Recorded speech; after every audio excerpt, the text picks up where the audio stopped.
Hello, everybody. This is another podcast of the Motorsport Experience. And today we are with Phil. And this episode is another story of experiencing the Dacre Overland Rally 2022 and what it was like. The point of this podcast is just simply to share the stories to inspire others with this experience and record it for posterity in a way of all the aspects that are often forgotten as soon as you're done writing. So, Phil, why don't you introduce yourself, who you are, what you were writing, how you got into writing, and how you got into that rally? Oh boy. My name is Phil.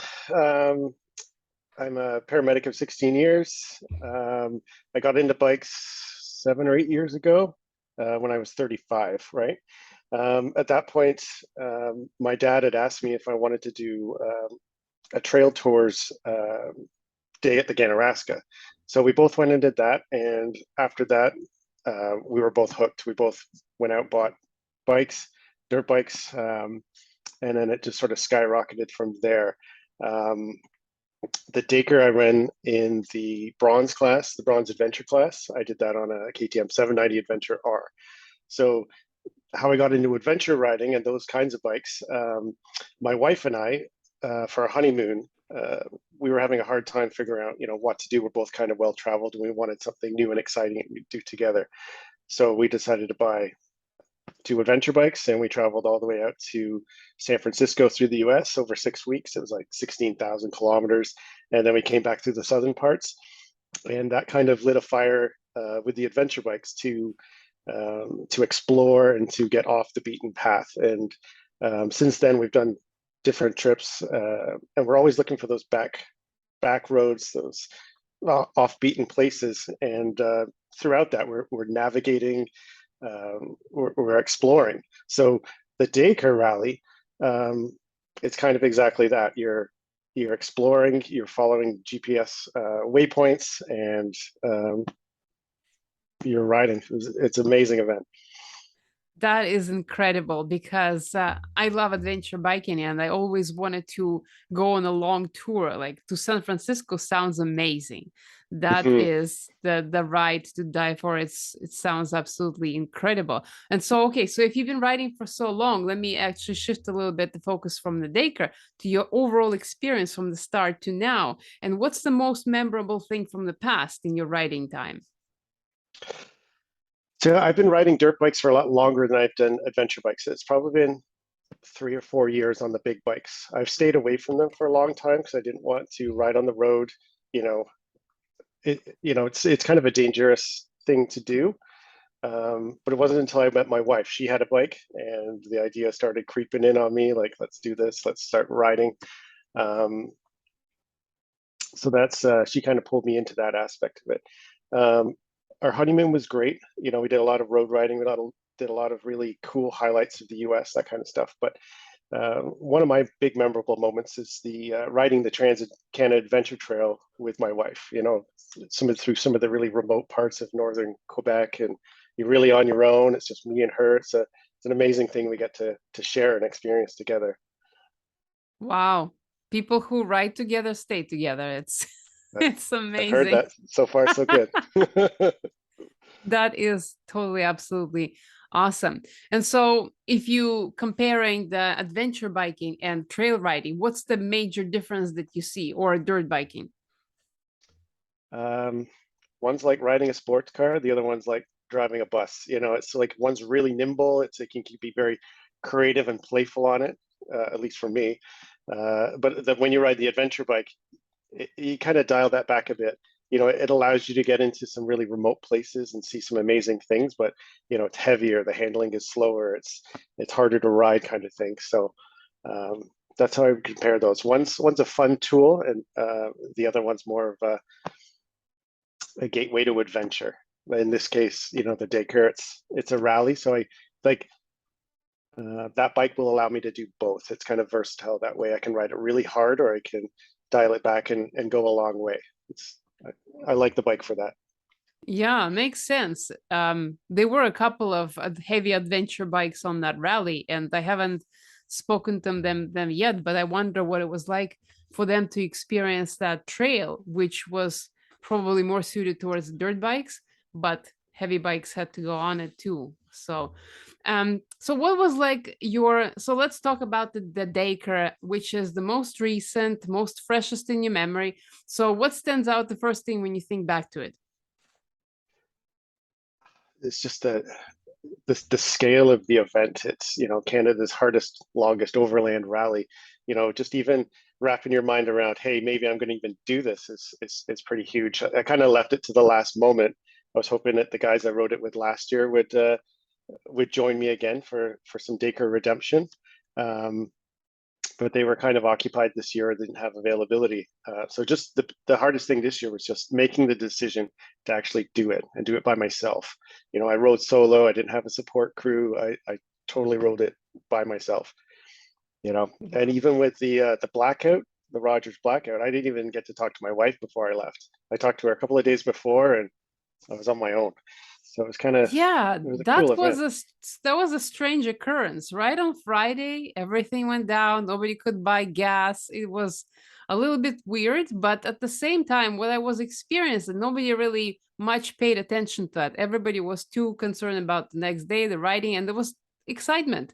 So, how I was was that? really concerned about it because on my to-do list, I should have picked up cash like the day before, but I was like, oh, I'm just going to pick it up on the way. There's bank machines everywhere. So I arrived with no cash, and I couldn't even pay for gas to ride the Dacre. I had to borrow money off somebody. Oh, wow. Well, I They came up guess the following morning, and I could swipe and access my money, but going to bed not knowing how to gas up through the event was was another added stress. that's a good point. Yeah. It's I guess it's different for everybody. So starting the rally started at 3 a.m., 4 a.m. And with that extra added pressure and a lot of unknown, what was it like for you to start it in the dark at 4 a.m.? It was such a relief. It was the time working up to that point that was stressful. I'd formulated a game plan. I knew what I needed to do. I prepped everything. Everything's ready to go. I can't change anything at that point. Sitting on the line, I just took a big deep breath, relaxed, and was like, okay, it's time to do this. And I was excited, and it was just time to go. So the whole environment was just electric. All the bikes, the sounds of the bikes, the smells of the bikes, everyone was pumped and ready to go. It was, I didn't sleep very well. I think I had like 4 hours of sleep, but it didn't feel like that on the starting line. I couldn't be more wide awake. Yeah, I don't think anybody really slept that night. And you're right, the feeling of excitement was palpable when it was cold, it was dark, but all those lights, all those engines revving, that was incredible. It was just like everybody Oh ready to yeah. go and rolling out. And then you've got like the big Red Bull arch all lit up. You've got Lee waving the green flag to send you out, and it was what a way to start. What a way to come back to the arch and to that as well. It was really cool. Yeah, and if you think in overall as a big picture, you started it all by yourself, you didn't have any support crew, and then you actually finished. Now looking back on it, what does it feel like? What do you remember most about the whole thing?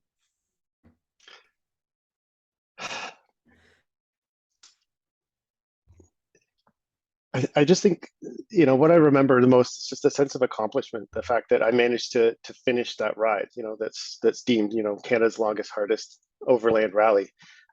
That was a huge accomplishment, and that's kind of stayed with me since. It's kind of opens my mind up to, if I can do that and get through that, what else can I do?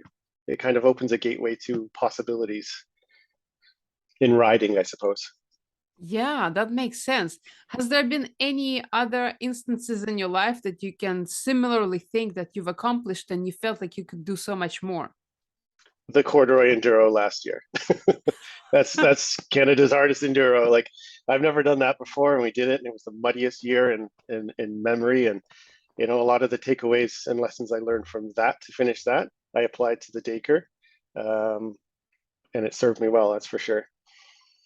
Yeah, so it sounds like the riding experience was the most memorable because it was endurance, because it was difficult and challenging. Because it was hard. That's right. You don't remember the easy times where you're riding down that smooth piece of asphalt. Like, you remember those times, the gnarly climbs, the mud, You know, the tough times when you're kind of hitting the wall, right? Like those are the ones that stick with you. Yeah, and the routes were quite long. So we had really great weather that day, and everybody says how lucky we were. It was not too wet, not too dry. What was it like for you to go through those sections and with the weather, with a change in temperature, change in light? I was most concerned about the temperature, because when we started it was like 7 or 8 degrees. It was cold, and I was kind of wearing like basically like dirt bike gear, you know, because I knew I'd be working hard in some of the sections. I didn't want like a heavy suit on. So it's great for warm weather riding, but it was cold when we started. And I looked at the temperatures. It was supposed to be cold all morning into the early afternoon. Um, so that was my main worry there. So I managed to, you know, last minute scrounge up some warm stuff that would work for me, um, and it served me really well. The first When you first leave in the dark, you leave the arch. There's all the bikes revving, all the lights going, and then very quickly you find yourself alone in the dark, riding down dirty, dusty uh, trails and stuff. Right. So that was interesting. How real how fast that this race got real for me, and I had to turn my mind on and be very on my game almost immediately after leaving that arch. You know, that was pretty neat. And when the sun started coming up, what was it like? It was tough at first because like the sun's like flickering through the lights. It's in your or the trees. It's in your eyes, but it's almost that. Um, it made me feel kind of encouraged to be getting out of the dark. I could pick up the pace a lot. I could start to see. I could start to ride further than my lights were start looking down the trail further than my lights would allow me to, and you know, I felt a kind of a bit of accomplishment that I didn't make any mistakes or drop my bike during that dark phase because you know, I'd hit something or come offline or something like that. You know, because the shadows that cover all the rocks, it covers the different terrain. So you know, a shadow could mean that instead of, you know, you're transitioning from dirt to slick mud or something like that. You know, so you really have to slow down, and it's stressful. I Stressful riding a bet. bike fast in the dark, you know. So Yeah. it was nice to come into the light phase, that's for sure. It definitely made me want to continuously ride and push so that I didn't have to ride in the dark again at the end of the day, you know. And I think I kind of squeaked in at around 8:15 p.m. so I didn't have to do the dark again. I was happy about that. Yeah, it was still light out. It was great. You were one of the earlier arrivals. So Yeah, that for was sure. and so that is incredible because it's almost like a journey out of the darkness. It sounds It is. like. It is. It's definitely adventure when you leave in the dark and you have to be in the dark for a couple of hours and doing that kind of rally and navigating. It was cool. I really enjoyed it. I really That would enjoyed it. leave So an impression on you for sure.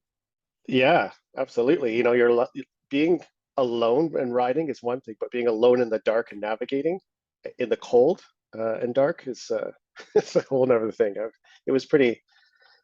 I definitely respect that kind of riding. It's very easy to make mistakes, that's for sure. I was riding smooth and slower during that phase, that's for sure, the dark phase. Yeah, how did you experience your state of focus and awareness during that dark time? It's cold. It's lack of sleep. It's excitement to begin the race, and then you facing the reality of darkness. What was your focus like? Uh, as soon as I left, I was pretty switched on. I was really excited, and I was self-talking like almost right away. You know, just falling back to some of the personal rules I set for myself when I was riding that event. I was trying to focus on those. I was trying to be safe. Um, I was just trying to self-talk. You know, like, how's my navigating? How's my speed?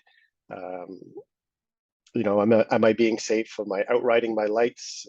Just things like that. I was actually kind of um, surprised at how much I was self-talking. Like, I took I had my phone with me and I had a little communicator on my helmet so I could listen to music if I got bored and stuff. But I didn't even turn the music on. I was so focused in what I was doing and self-talking and checking in with myself. Am I eating enough? Am I drinking enough? Like, am I tired? Stuff like that. It was that's where my focus was. It's just self-talk, riding smoothly and being safe and trying to just enjoy the moment and the ride. It's so stressful to prepare and to psych yourself up for an event like that. It's very easy to be so stressed out that you're just not enjoying it. And that was one of my things I needed to tell myself a couple of times that day. Like just enjoy it. Absolutely. And and because the rally was so long, was there times when your focus was waning because of the tiredness or because of the lack of food or feeling separated or anything like that? I did find myself riding for like long periods of time by myself. But I would always sort of, those were fine. I kept myself occupied by navigating, uh, watching my lines, watching the ground. That tied up a lot of my brain. But then I was also, like I said, I was like self-talking, like, are we getting tired? When was the last time you ate? When was the last time you had a gel? Are you drinking enough? Stuff like that. Trying to watch, I had two GPSs, so I was trying to watch both of those to not make errors, to see where the next turns were coming up. So I was pretty on top of that. Every time I felt like I was sort of getting like doing the long look down the trail, because you're getting tired. I would be like, okay, I got to eat. Or I need a gel for some caffeine or something like that. So I was on that part of the ride a lot. I was really attentive to that. The hardest part of the ride for me to get my focus back was when I saw my wife for the first time at like the last checkpoint. I think I saw her at the gas station prior to that, which is like 5 minutes away. So I haven't seen her for a week. She was on a kayaking trip with her girlfriends. And then with the blackout, I didn't get to hear about it. I didn't get to talk to her before I left. So that was the first time I've spoken to her in a week.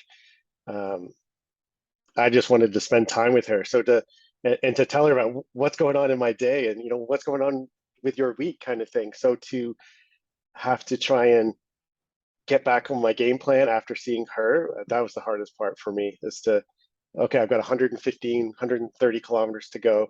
You need to be attentive again. You need to focus. Like, you're tired. I could start to feel my body get a little fatigued and stuff. I knew if I dropped my bike at that point, it would be a struggle to get it back up. So that was the hardest part for me, was to, after that encounter, I saw my person.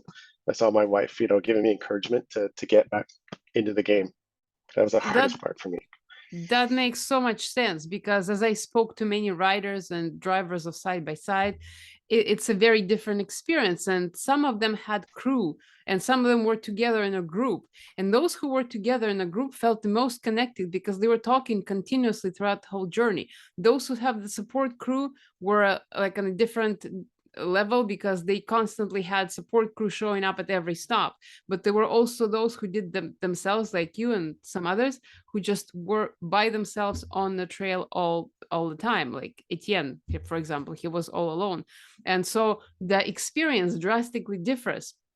And for the people who have support crew, you feel connected to them, obviously. But for you, when you were there all by yourself, what did you feel the most connected to? I wasn't like totally alone throughout the whole 16 and a half hours I was riding. Like, I kept coming out to like a checkpoint, or I would come across some of the other guys in my class at different points. Some of the points would slow everybody down. It was challenging to get through them. So we kind of bottlenecked, cross paths there, and then sort of spread out again throughout the day. Same thing at the checkpoints. We'd come in a checkpoint, chat a little bit with anybody, some of the Rally Connex team and stuff. So I get some human interaction to keep me going again. But this time that I did the Dacre, I really enjoyed it. I was just focusing on the rally, and it went by quite quickly. Like, I thought I'd be lonely or bored. I need music and stuff, but it really wasn't the case. I really enjoyed riding the trails that Rally Connex had chosen, and it just totally occupied my mind Right. on that ride. It was great. Yeah, that makes sense. That makes so much sense. And what How did you perceive creativity on the trail, especially because you were riding before, you know what it's like to ride a dirt bike. On this trail, what was it like for you to be creative on the trail? Uh, well, Chris Burt's quote. So he's mentioned in one of his videos that 90% of the riders use 10% of the trail to ride. And whenever I ride after hearing that, I'm like, okay, where's where's the other lines in the trail? Where and I start to look beyond that main path that goes through the up and down the trails. So that's where I feel like some of that creativity comes, is to see the alternate lines, um, to be able to ride them and choose them where um, in cases where there's an obvious line, where's, if you look, beyond that, what can I do? And it's super important with the adventure bike, because if you can avoid the obstacles, some of the harder ones, by choosing a more creative line, it gets you out of situations where you're going to drop the bike. It gets you out of situations where you're going to get stuck in mud, or in water and stuff like that, which is which is kind of like the Achilles heel for adventure bikes. Picking them up because they're so heavy, or getting them stuck. Riding by myself, I was looking for the most easy, creative lines around things. Mhm. Whereas if I was riding on a dirt bike, everything's an option. I would, you know, consider riding through the hard lines, the easy lines, but with the distance and the how strenuous the Dacre is, I was like, I want the easiest line, uh, through and around everything, just to conserve energy and not drop my bike. I don't think I dropped my bike until about the last hour. I almost made it with a perfect day without dropping. That's Uh, interesting. and when I And did, I dropped it with the wheels like facing up and the handlebars down on a hill. I was like, oh no, it's a oh worst case wow, scenario. why was it the worst case scenario? It's the heaviest to pick up. You got to push the bike further. Like if you just drop it on its side, you just sort of pick it up. Whereas if the handlebars are down and the wheels are up, you got to pick it. It's even heavier to pick up. This is the Oh, I worst case see. scenario by yourself. Yeah. Yeah. And so how did you get out of that Oh, pitfall? I dragged it around. All I could do was like scratching plastic and crunching, and it was like, oh, I'm too tired to even care right now. I just dragged it into a better position, and it took me two goes to get it up. I just muscled it up. Yeah, well, it's good thing that it started and didn't have any issues finishing up with that. Oh, for sure. I'm just happy that the conditions were dry. Like it would have been such a different ordeal if it was wet and muddy and slippery. Or if it was raining. Oh, for sure. For sure. Yes, we were so fortunate with the weather.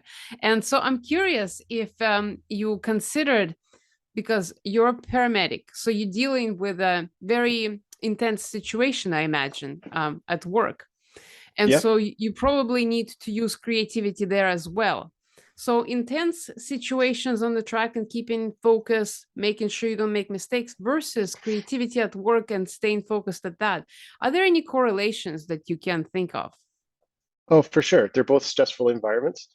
Like you have this perceived stress. Like when you're riding your bike, if you drop it, you got to pick it up, or you're always running the clock with Dacre.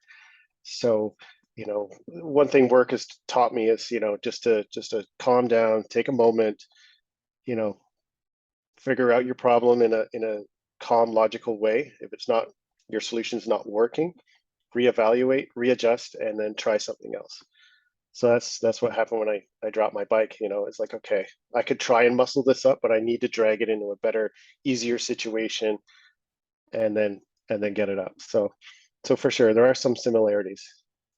That's for And sure. you've been riding for a long time. So have you noticed anything after the rides, especially after long rides on at work? Do you focus better, or do you feel better, or do you relate to people better in any way after rides?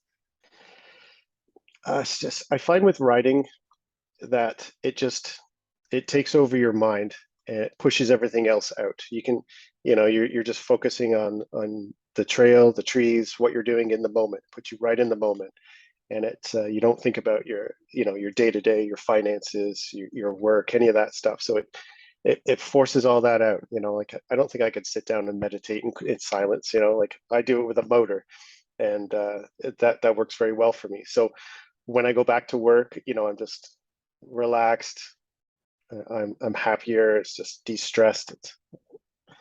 That's what carries through to my work. Yeah, I was about to say it sounds like a movie meditation. Totally.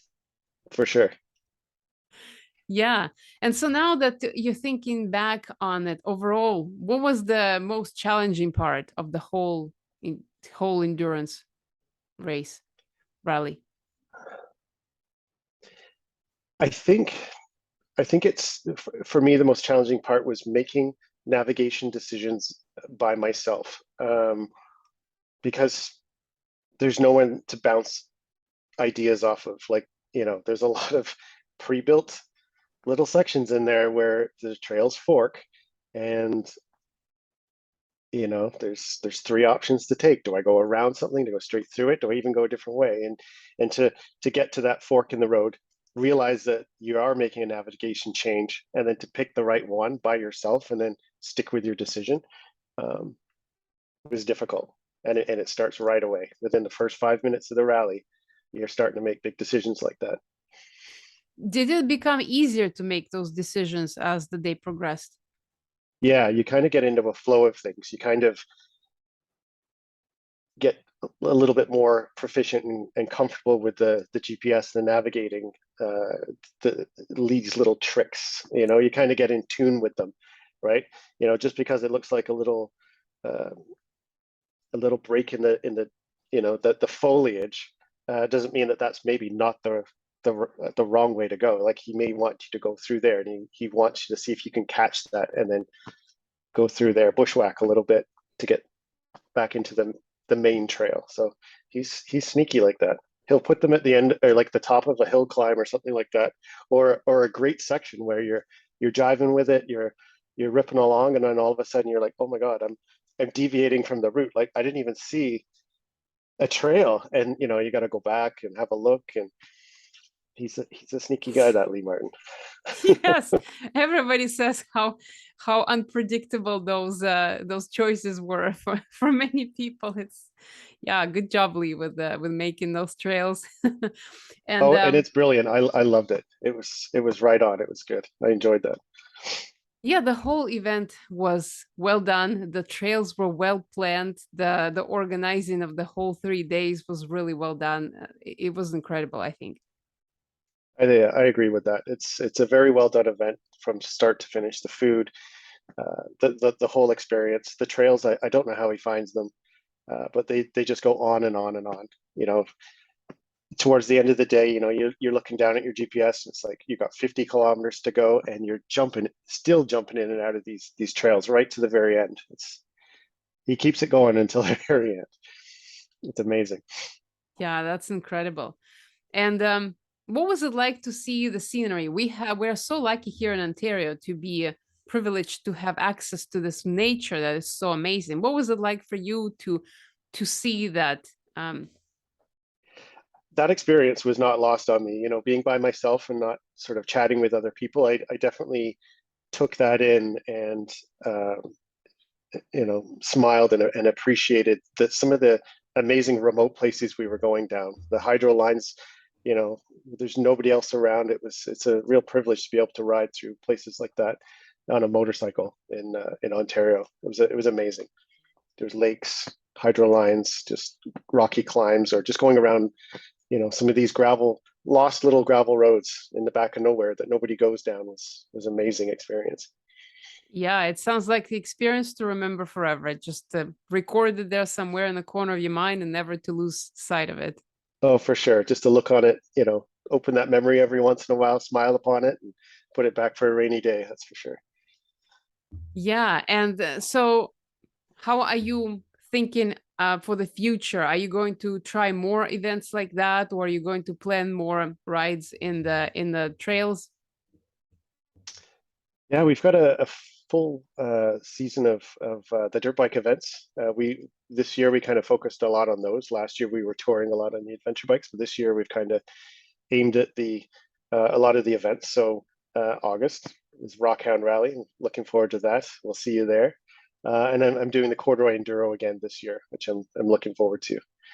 So that's another tough ride that I need to start doing more push-ups to and getting fitter for.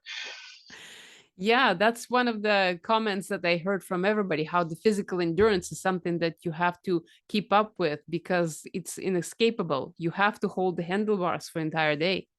Oh, for sure. And if you don't have the discipline to continue doing that, it's amazing how fast you lose your grip strength, Yeah. especially for a 40-year-old. It goes away so Yeah, fast. the age is unforgivable. Sometimes we have to work twice as much as we get older just to maintain the same level of fitness. It's crazy. Oh, for sure. And so, what would be your message to anybody who might have been riding on the street and never considered biking on the trails, or somebody who has done it before but kind of forgot and life got in the way? What would be your message for people out there? I would say just, if you have an interest in it, even a little inkling that would be something that you would like to do, just go for it.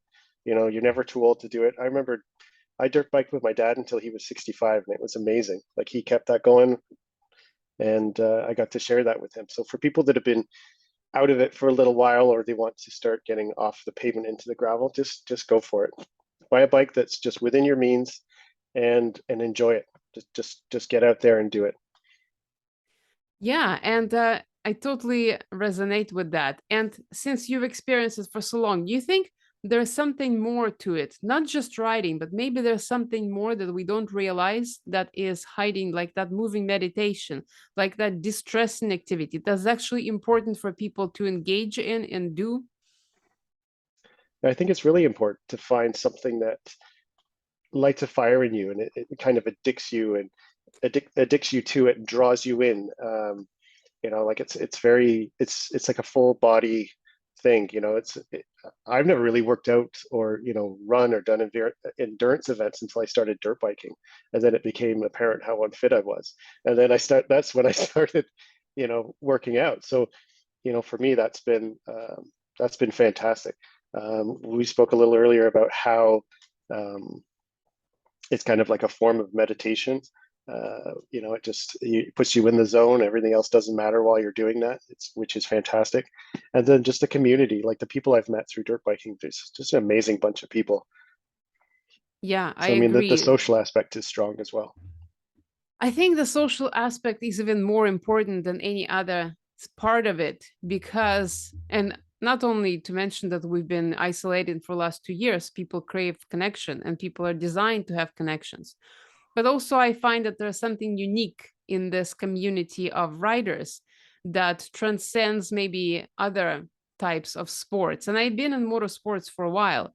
And what I noticed in this particular community was just incredibly unique in a way that because you were on the trail for majority of the time alone, there wasn't anybody to observe you, and so the majority of the experience was internal and people were more in tune with themselves rather than in tune with what others were perceiving of them. Yes, correct. Last year I did the event with two other guys, and I had a great experience there as well. We finished last year's event. So it's not like I just tried to do the solo things. It was just out of circumstance this year that I found myself doing it. So it was a different experience. It was an empowering experience. Um, I enjoyed both of them. Last year, the camaraderie with the team was amazing. I kind of missed that a little bit this year, um, but I got something else out of it. Is one better than the other? It was just two different experiences. The majority of riding I do is with other people, so this was kind of a unique, special experience. This is kind of like the corduroy enduro, where it's a long enduro ride. You're racing against others, so you are alone. So it's it's an interesting um, to have experienced both. That's for sure. Yeah, yeah, I agree. The camaraderie was something that I have observed many talk about it and something that I perceived for sure. So there you go, everybody who's watching. Hopefully, you got inspired again by another episode and another story of this incredible experience. And you should definitely try it for yourself, by yourself, because there is something in it. There's something in doing this type of activity in the woods by yourself or with the friends, and it's incredibly rewarding. So thank you very much, Phil, for your story, and thank you everybody for watching.